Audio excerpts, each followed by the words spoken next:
Welcome to Creative Cooking. Today we're making malasadas, also known as doughboys.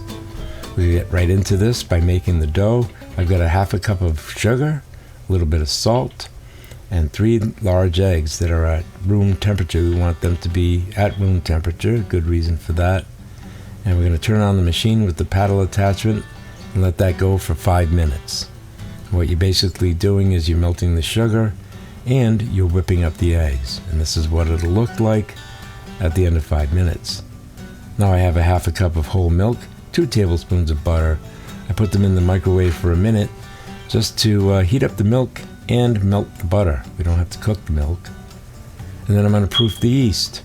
2 tablespoons of water, 1 teaspoon of sugar, and then 2.5 teaspoons of the yeast. I like using the stuff in the jar as opposed to the packets because I do a lot of baking. I make bread about once a week and other recipes, so I prefer to measure rather than use packets. It works out really well. Then you give it a nice mix, and that will activate the yeast. After about 3 or 4 minutes, this is what it'll look like. So you know they got good yeast. Then we'll put everything in the mixing bowl, and that's 3.5 cups of all-purpose flour. All right, just all-purpose. Don't use wheat flour for this. And our yeast, look at that. Look how it puffed up, just like a marshmallow. Beautiful thing. You know that's good yeast when it does that. So then we have our milk, which is now just warm with the melted butter. And that nice warm milk is going to create a nice warm environment for this to rise, to proof. So we'll put the dough hook on, lock down the machine, turn it on, and let that run for about 7 minutes. It'll start off a little bit shaggy, and that's what it should look like. But at the end of 7, you'll have a nice dough ball clinging to that dough hook, right? And you're going to say, geez, how do you get that off? Well, it's not that hard. Not really. It should be a little bit sticky, but not too sticky to where it sticks to your fingers. And you just got to pull it off, and this is how you do it. If you know the curvature of that hook, it'll slide right off. And then using buttered hands, form that into a ball. Put the remaining melted butter in the bottom of the bowl and along the edges, because I don't think there's a good reason to dirty another bowl just to proof the dough. So I do it in the same bowl, put it in, cover it with some plastic wrap. That's going to keep the moisture in, creates that nice moist environment. It won't dry. Cover with a towel, and then place this either in your oven or in a warm place in your home for 2 hours. It's going to take about 2 hours to rise. In the meantime, I like to prepare the sugar. Remember, we're going to be putting sugar on the outside of these things. So by pulverizing it here in the food processor, we turn it into something that's close to being what's called castor sugar, which is not available in the US. I've never seen it. So you can make your own by just pulverizing the sugar. The longer it's in there, the smaller the little tiny crystals become. And they will stick to the food much better. Then I like to reserve a little bit of it, okay, and add some cinnamon.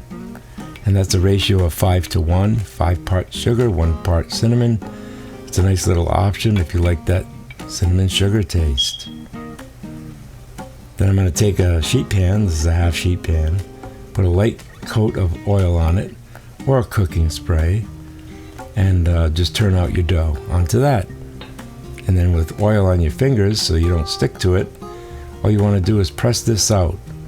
It's as if you're making a focaccia or a pizza. Mine looks more like a pizza. Okay, and you want to try to get that fairly even. Put a nice light coat of oil on top of that, because we're going to put another piece of plastic over that while we let this proof once again. The plastic wrap will keep it from drying out. And that'll take about an hour, again, in a warm place. So once it's at this point, all you got to do is break it up into little pieces.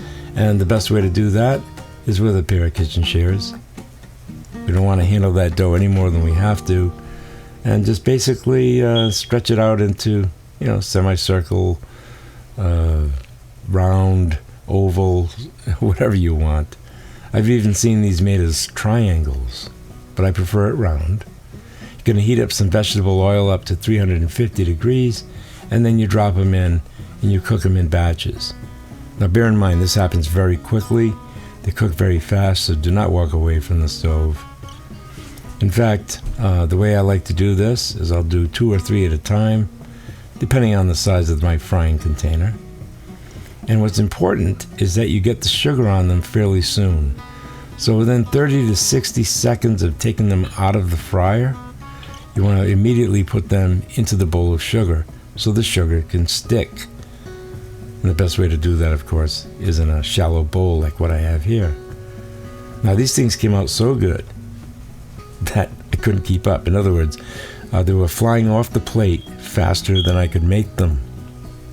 I was lucky to have enough that I could take a picture at the end of making this video, right? So, sprinkle on your sugar, put them on a plate, and enjoy them while they're nice and warm, because that's when they taste the best. They came out absolutely delicious. I hope you give it a try, and I hope you come back each week for more great videos made for people who like to cook. Until then, ciao.